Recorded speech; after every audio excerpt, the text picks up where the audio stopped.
우리 주제표와 우리 캠페인 같이 하도록 하겠습니다. 자, 시작. 주여 이제 회복하게 하소서. 예배를 회복하겠습니다. 기도를 회복하겠습니다. 사랑을 회복하겠습니다. 가정을 회복하겠습니다. 사명을 회복하겠습니다. 아멘. 이것이 우리의 믿음의 온전한 고백이 될 수 있기를 바랍니다. 우리 믿음으로 하지 아니하면 그냥 다람쥐 쳇바퀴 놀듯이 그냥 형식적으로 하는 것일 수 있지만, 우리가 날마다 우리 마음을 새롭게 하면서 우리가 믿음으로 고백하고 기도할 때 하나님께서 온전한 회복의 역사 이루어 주실 줄 믿습니다.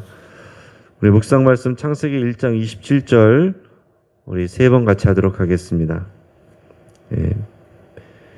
펼치고 보셔도 되고 또 암송하신 분들은 그냥 하셔도 되겠습니다. 자, 시작.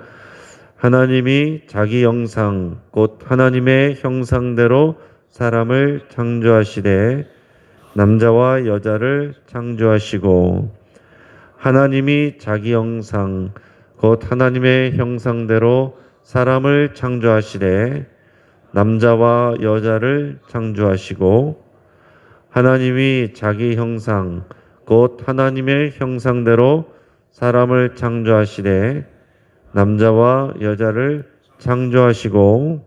아멘. 하나님이 저와 여러분을 창조하셨습니다. 하나님이 또한 우리의 자녀를 창조하셨습니다. 하나님의 형상이 또 우리 안에 있는 특별한 또 능력이고 또 그 하나님의 형상대로 살아가는 저와 여러분 되기를 주의 이름으로 축복합니다. 오늘 하나님께서 우리에게 주시는 말씀 잠언 1장 8절에서 19절까지의 말씀입니다. 자, 오늘 본문을 통해서 훈계와 꾀임이란 제목으로 말씀의 은혜를 같이 나누겠습니다. 자, 오늘 본문은 앞서 나온 이 7절의 내용을 이제 구체화하고 있습니다. 여호와를 경외하는 것이 지식의 근본이거늘 미련한 자는 지혜와 훈계를 멸시하느니라. 이게 7절에서 이렇게 말했습니다. 여호와를 경외하는 것은 하나님의 말씀에서 시작이 되는 것입니다. 자, 그런데 구체적으로 하나님의 말씀이 또 전달되고 가르쳐지는 것은 부모를 통해 자녀들에게 주어지는 것입니다. 신명기 6장 쉐마 말씀에서 여호와 하나님을 사랑하는 이 믿음과 사랑을 네 부모들이 자녀에게 부지런히 가르치라, 이렇게 말씀하셨죠. 그래서 이스라엘 백성들은 기본적으로 부모에게 자녀를 하나님의 말씀으로 가르치는 그 사명이 있었습니다. 지금도 마찬가지입니다. 특별히 신앙의 가장인 아버지가 이 말씀을 자녀들에게 부지런히 가르쳐야 되는 그런 사명을 하나님께서 주셨습니다. 그래서 이 부모가 자녀에게 말씀을 가르치고 삶으로 전수를 해야 그게 하나님의 말씀의 지혜와 훈계가 전달이 되는 것입니다. 그러나 요즘에 이 실제 삶 속에서 부모님의 말을 지혜와 훈계로 마음에 담는 경우가 얼마나 될지 잘 모르겠습니다. 요즘 들어서는 더욱 이 부모, 또 부모 세대와 자녀, 그리고 자녀 세대 그 간격이 점점 더 벌어지고 있습니다. 젊은이들은 부모와 이 부모 세대의 경험과 훈계를 잔소리로 듣게 되고 더 나아가서 꼰대 노릇한다 라면서 싫어합니다. 그래서 오늘 본문의 말씀이 젊은 세대에게는 꼰대의 소리로 들릴 수도 있습니다. 하지만 이 교훈은 예나 지금이나 우리를 교훈하고 지혜롭게 하는 하나님의 말씀입니다.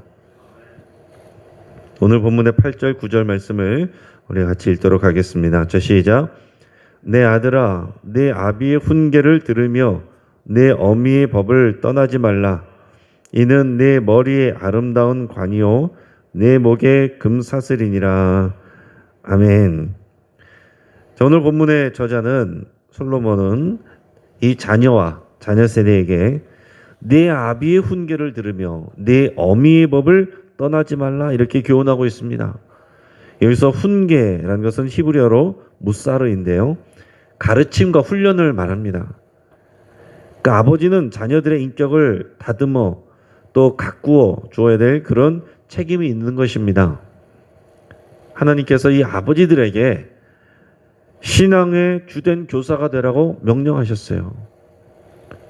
한국교회는 거꾸로 지금 어머니들이 신앙교육의 주도권을 가지는 경우가 많습니다. 어머니들의 기가 세서 그런 것이 아니라 영적인 가장의 자리를 지키는 아버지들이 많지 않기 때문에 그런 것입니다. 내 어미의 법을 라고 그랬는데 여기서 법이라는 것은 히브리어로 토라입니다. 일반적으로 원래 토라는 율법이죠. 율법서를 말하는 것입니다. 창세기에서 신명기까지 이 모세오경을 원래는 토라라고 얘기합니다. 율법과 가르침을 말하는 것인데 이제 아버지가 기본적으로 훈계하는 그 내용을 이제 보완한다라는 그런 의미가 담겨 있습니다. 자, 이 자녀가 아비의 훈계와 어미의 법을 따르면 구절의 결과를 얻게 된다라고 하는 것입니다. 구절은 뭡니까? 내 머리에 아름다운 관이요 내 목에 사슬이니라. 내 머리 아름다운 관이요 내 목에 금사슬이니라 그랬습니다. 아버지의 훈계와 어머니의 법을 잘 듣고 순종하며 지키는 자녀에게 주어지는 것은 풍성한 명예와 형통함이다라는 것입니다. 그것이 자녀를 잘되게 하고 하나님의 은혜가 부어지게 하는 그런 일이다라고 말하고 있습니다.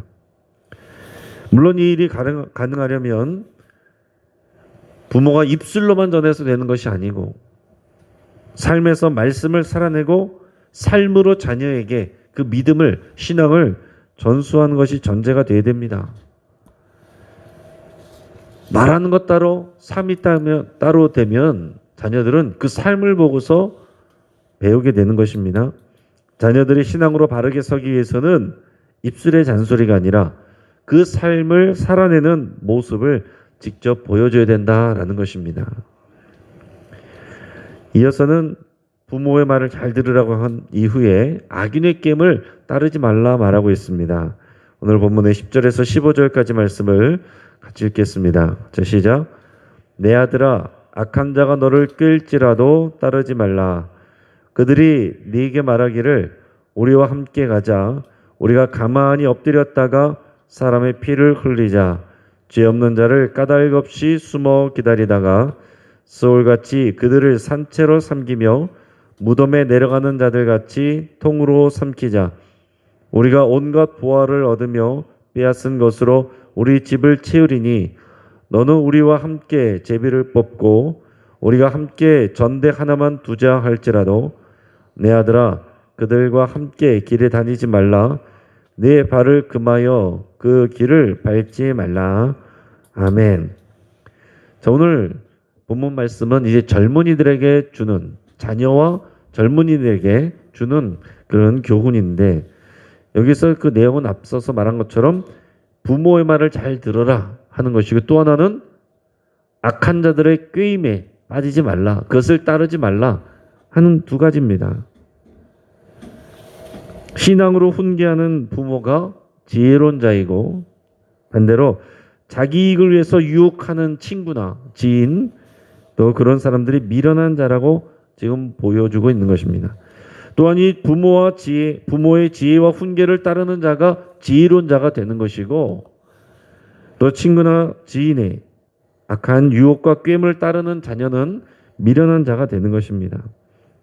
여기서 이 악한 자들, 주로 이제 친구나 지인들, 이런 사람들이 젊은 자에게 우리가 함께 악한 일을 하자라고 꾀고 있습니다. 그들은 가만히 엎드렸다가 사람의 피를 흘리자, 죄 없는 자를 까닭없이 숨어 기다리다가 스월같이 그들을 산채로 삼키며 무덤에 내려가는 자들같이 통으로 삼키자, 이렇게 제안하고 유혹합니다. 이들은 상대적인 선을 행하는 나름대로의 선한 행동이라고 하면서 하는 것이 아닙니다. 그들에게 중요한 것은 하나님의 뜻이나 또 정의나 공의가 아니라 오직 그들의 유익 또는 쾌락이 목적인 것입니다. 자, 다른 사람들에게는 피나는 손해를 끼치면서도 자신들이 즐겁고 자신들이 유익을 얻으면 그만이다라는 그런 생각을 갖고 이제 꿰고 있는 거예요. 자, 그러면서도 그들은 자신들의 정의를 실천하는 것처럼 자기 자신을 포장하고 있습니다. 자, 오늘 14절을 보면은 이 아들들에게 뭐라고 꿰느냐? 자, 우리가 제비를 뽑고 그리고 전대를 하나만 두자 이렇게 얘기합니다. 이게 무슨 얘기입니까? 자, 제비를 뽑는다는 것은 공평한 의사결정 방법입니다. 공평한 의사결정 방법. 결정 방법을 원래 제비 뽑는 것은 하나님께 맡기는 그런 방법이에요. 그래서 한국교회 안에도 선거를 하고 또 무슨 총대를 뽑고 임원을 뽑고 하는 일에 항상 잡음이 있기 때문에 그래서 제비를 뽑자. 우리도 성경적으로 차라리 제비를 뽑자. 그러는 경우들이 있습니다. 또 그렇게 하는 또 이제 결정해서 하는 그런 교단도 없잖아 있습니다. 그러나 그렇게 가기가 쉽지가 않아요. 근데 제비를 뽑는다는 것은 아무튼 공평한 의사결정 방법, 그리고 하나님께 맡기는 방법, 우리가 이런 거 하자라고 얘기를 하는 것입니다. 그리고 전대를 하나만 두자. 전대라는 건 뭐예요? 돈가방이죠. 돈가방을 하나만 두자. 이거 무슨 얘기입니까? 우리가 공동의 이익을 추구한다는 그런 의미입니다.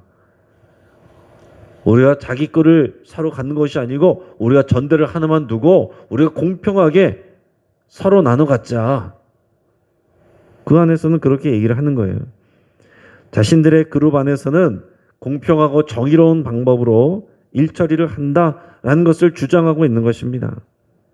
하나님의 이 하나의 전대, 이걸 통해서 공평과 공정을, 평등을 실천하고자 한다는 그런 말로 유혹하고 있다라는 것입니다. 항상 명분은 그럴듯하지만 중요한 것은 그 진심과 그리고 결국에는 그 열매가 무엇인지를 봐야 되는 것입니다.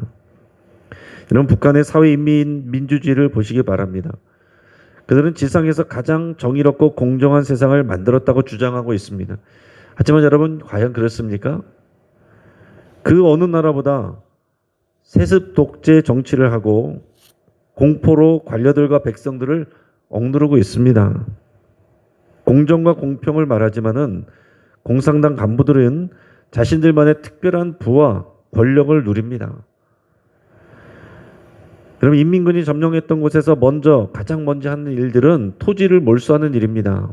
토지개혁, 공정과 공평, 이 부자와 지주들의 것을 가져다가 그것을 모든 인민들에게, 가난한 자들에게 균등하게 나눈다. 자연스럽게 일어나는 것이 아니라 위에서 공산당이 그것을 주도를 하는 것입니다. 그래서 지주들의 토지를 몰수해서 공평하게 인민들에게 나눠주는데, 이 일을 위해서 지주들과 지식인들은 그 당시에 무참히 살해당하거나 벌을 받기도 했습니다. 그들은 인민의 적이다. 이런 일반 백성들의 적이다. 이렇게 하면서 이런 일들을 한 것을 우리가 역사를 통해서 경험을 해서 알고 있습니다. 우리나라뿐만이 아니라 곳곳에 이런 쓰라린 아픔을 겪은 곳들이 많이 있습니다. 이 잠언은 솔로몬의 잠언이고 솔로몬이 그의 아들에게 하는 말이라고 그랬습니다.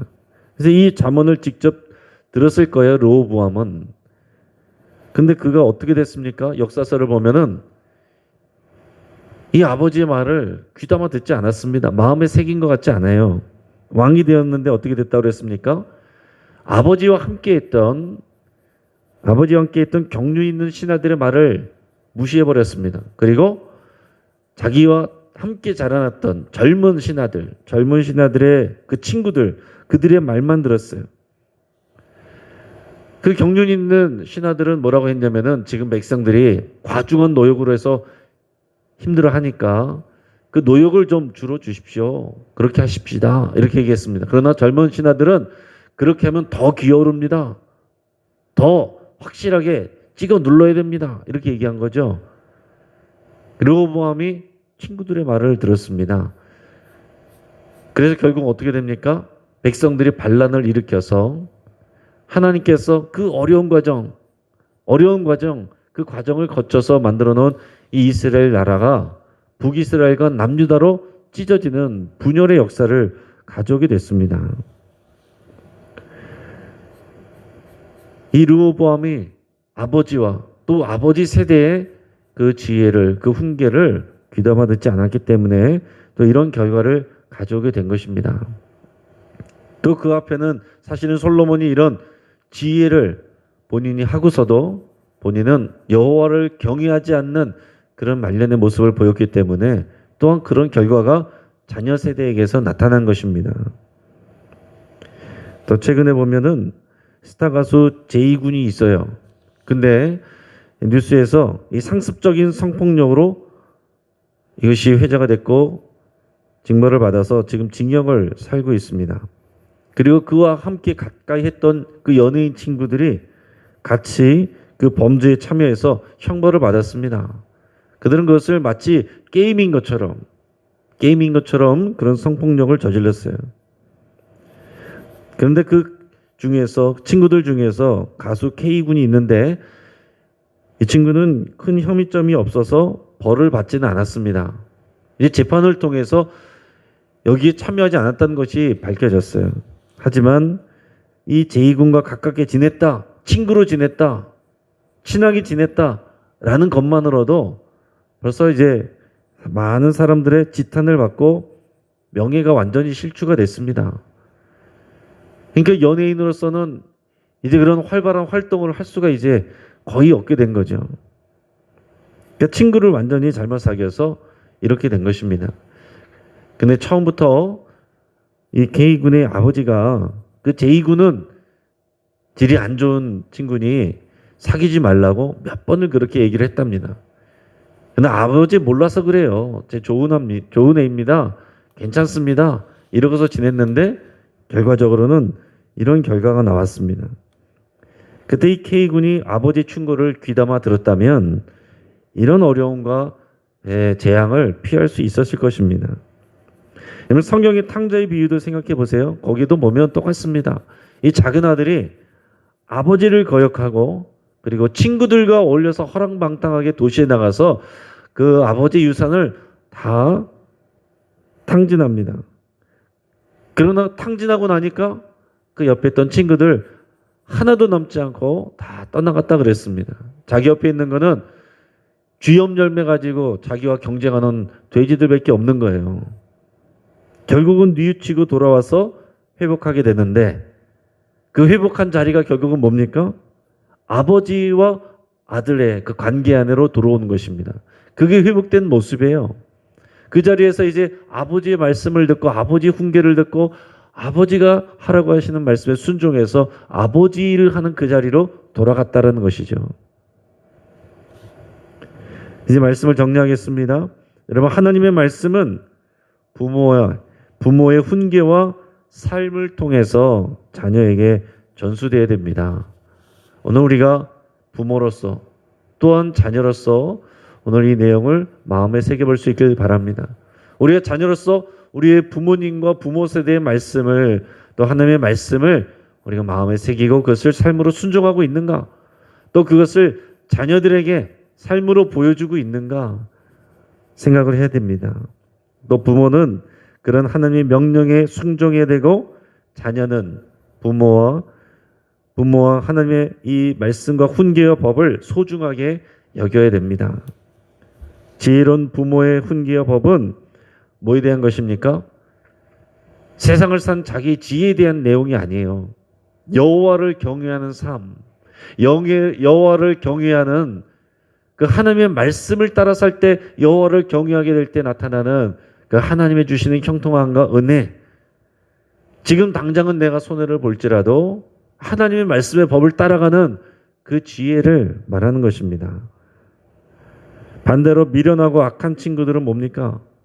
하나님의 뜻과 옳은 것이 아니라 정의와 공평이 아니라 자신들의 이익과 쾌락을 위해서는 남의 피를 흘려도 된다라는 그런 생각을 가지고 유혹하고 있는 것입니다. 오늘 이 시대에 우리가 어떤 것이 하나님의 말씀이고 뜻인가? 어떤 것이 악한 자들의 꾀임인가? 이것을 잘 구별할 수 있기를 바랍니다. 우리가 지금 당장 내가 이익을 보느냐 손해를 보느냐 이 기준 가지고 들어가면은 하나님의 말씀이 아니라 악한 자들의 꾀임에 빠지기 쉽습니다. 우리가 가져야 될 기준은 여호와를 경외하는 지식인가? 하나님을 나타낼 수 있는 것인가? 이것을 따져야 되는 것입니다. 우리가 손해를 보더라도, 우리가 오해를 받더라도 하나님의 말씀의 진리라면 거기에 목숨을 걸어야 되는 것입니다. 악한 자들은 제비를 꼽고 전대를 하나만 두자고 하면서 자신들이 정의롭고 공평하다라고 주장을 합니다.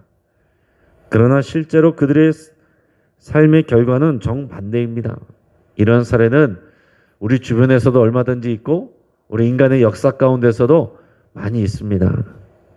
오늘날 자녀와 자녀 세대들은 부모와 부모 세대의 말에 귀를 기울이고 따르는 것을 가벼이 여기고 있습니다. 하지만 오늘 말씀의 교훈처럼 부모님의 훈계와 법을 또 하나님의 말씀을 소중하게 여겨야 될 것입니다. 같이 한번 기도하겠습니다. 우리 이제 말씀을 붙잡고 함께 기도하겠습니다. 부모님을 공경하고 또 그분들의 훈계를 소중히 여기기로 여러분 이 시간 결단할 수 있기를 바랍니다. 부모님을 통해서 말씀하시는 하나님의 음성을 우리가 듣기를 여러분 결단하시고 또 우리가 부모로서 하나님의 말씀을 부지런히 자녀들에게 훈계하고 삶으로 보여주기로 여러분 결단할 수 있기를 바랍니다. 그럴듯해 보이는 세상의 지식과 이념이 아니라 하나님의 말씀과 훈계에 우리가 분별하고 순종하기로 여러분 결단하며 기도할 수 있기를 바랍니다. 우리 가정을 위해서 기도하겠습니다. 부모님과 자녀들이 소통할 수 있기를 위해서 여러분 기도하겠습니다. 자녀들이 머리가 커지면 커질수록 이제 부모님의 말을 듣지 않고 의사소통이 되지 않는 그리고 갈등을 겪는 가정들이 많이 있습니다. 이를 위해서 부모님들이 먼저 하나님의 말씀을 믿음으로 살아내고 자녀들의 눈높이에서 대화할 수 있기를 위해서 여러분 간절히 기도할 수 있기를 바랍니다. 믿음의 부모가 우리 특별히 영신교회 안에서 정말 믿음으로 소통할 수 있는 그런 회복이 가정마다 일어나야 됩니다. 여러분 이것을 위해서 간절히 기도할 수 있기를 바랍니다. 우리 교회 학교 우리 젊은 부모님들을 위해서 여러분 기도할 수 있기를 바랍니다. 믿음을 전수하고 살아낼 수 있는 그런 신앙인으로 우리 젊은 부모님들이 먼저 성숙해지기를 위해서 같이 기도하겠습니다. 그리고 교회 내에서 우리 기성세대와 젊은 세대가 서로를 존중하고 이해하며 소통할 수 있기를 위해서 함께 기도하겠습니다. 우리도 기성세대는 젊은 세대의 말에 귀를 기울여주고 또 젊은 세대는 기성세대의 경륜과 그 훈계를 귀담아 들을 수 있는 그런 문화가 될 수 있도록 이것을 위해서 여러분 간절히 기도할 수 있길 바랍니다. 또한 젊은 세대가 또 기성세대가 함께 믿음 안에서 하나 되는 우리 영신교회 될 수 있도록 우리 위해서 우리 함께 기도하겠습니다. 오늘 여호와 니시 기도회 있습니다. 이 기도회를 통해서 하나님의 은혜와 역사가 우리 사랑하는 성도들의 모든 기도 제목에 부어지기를 우리 위해서 같이 기도하겠습니다. 우리 주여 한번 부르짖고 우리 합심해서 함께 기도하겠습니다.